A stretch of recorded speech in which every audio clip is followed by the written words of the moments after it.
Thank you very much. Chairman Menendez, Ranking Member Corker, distinguished members of the committee, thank you for inviting me to be here today, even during these difficult times.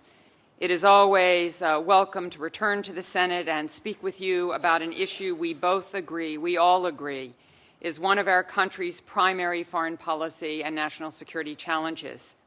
Today, I plan to speak about recent talks with the Iranian government at the UN General Assembly in New York, of which I was a part, the status of our negotiations, our continued effort to put pressure on the Iranian government, and a potential path forward for diplomacy, including the core actions needed to reach a verifiable agreement with Iran.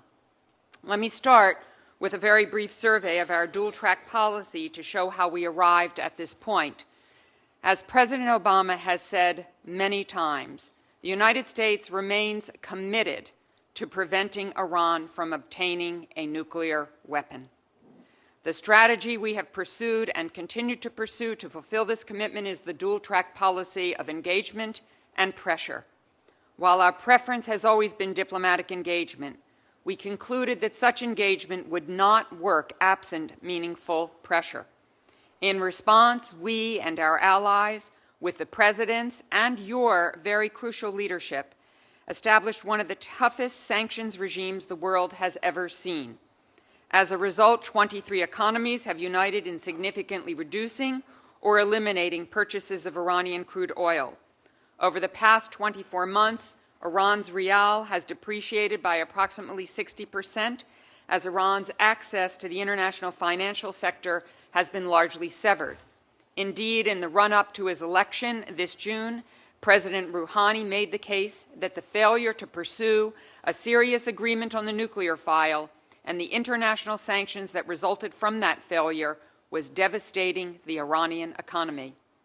I would emphasize that it was the Iranian government's choices that led to these devastating sanctions, and it will be the Iranian government's actions in the months ahead that will be a key factor in determining whether we decide the sanctions should remain in place or whether we can begin to relieve some sanction pressure as Iran addresses our concern.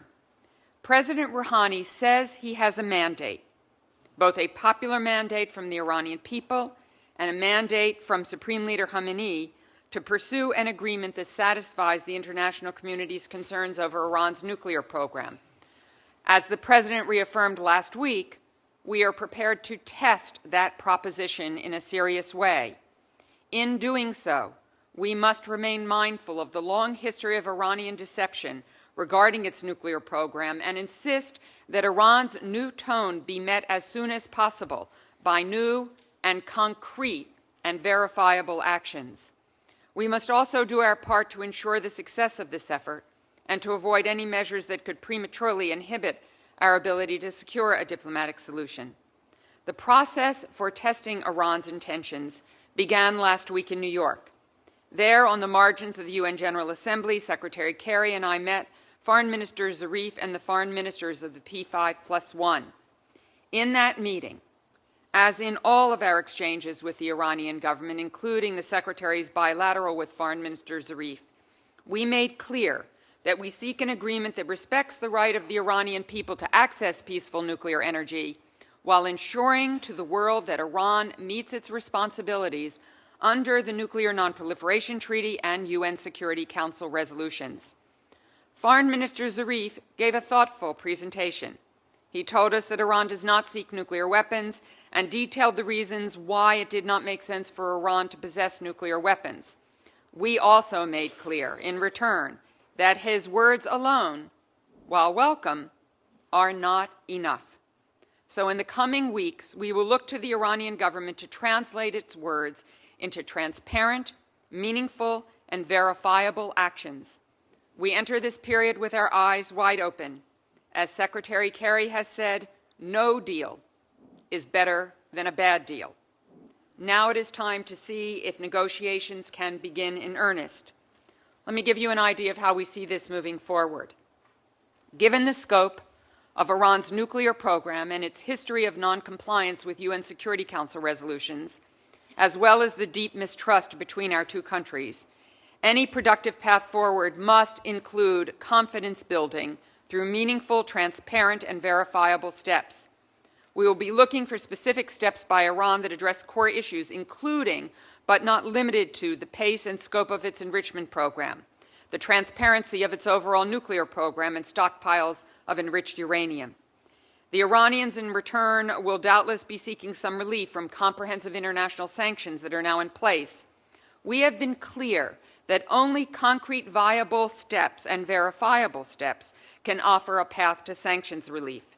We look forward to hearing Foreign Minister Zarif's suggested plan, which he says he will bring to us when the P5+1 meet next with the Iranian delegation in Geneva on October 15th and 16th. Let me assure you that we will continue to vigorously enforce the sanctions that are in place as we explore a negotiated resolution, and will be especially focused on sanctions evasion and efforts by Iranians to relieve the pressure. I must note here, if I may, Mr. Chairman, to take an extra moment and note, however, our ability to do that, to enforce sanctions, to stop sanctions invaders, is being hampered significantly by the shutdown. I think many of you will have seen an article by Josh Rogan and Eli Lake today that government shutdown empties offices enforcing sanctions on Iran. OFAC, which is in the Treasury Department, which really oversees much of this, along with our own sanctions monitoring group, has been completely, virtually utterly depleted in this time. In addition, the intelligence community, which we rely on for intelligence information to go after sanctions evaders and sanctions people who are not paying attention to the sanctions, as the DNI said, General Clapper the other day, has been devastated as well, more than 60% reduced during the shutdown. So we will do our best to enforce these sanctions, to stop sanctions invaders, but I sincerely hope that the shutdown ends soon so that we are truly able to do so in the run-up and as these negotiations proceed.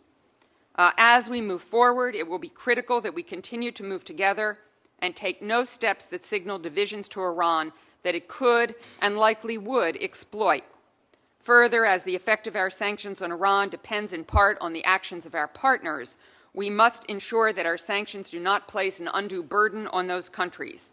It is not in our interest to create fissures within the international coalition facing Iran, as the impact of our pressure comes from the steps these countries take. We will also continue to raise our other concerns, including Iran's sponsorship of terrorist organizations, human rights abuses, and destabilizing activities across the region. And we will remain absolutely dedicated to the return of U.S. citizen Robert Levinson and U.S. Iranian dual national Saeed Abedini and Amir Hekmati. Indeed, both the President and the Secretary of State raised these cases with the Iranians. Every day, their families wait for them to come home. So as we do, we will remain in close consultations with our allies and partners in the region, including Israel, whose security remains a paramount focus. We will also continue our close consultation with you and with other members of the Congress, as we have in the past, so that any congressional action is aligned with our negotiating strategy as we move forward. Thank you again for this opportunity to discuss with this committee the important developments over the past week in New York. As always, I look forward to regular engagement with you in the weeks ahead and to your questions and comments today. Thank you.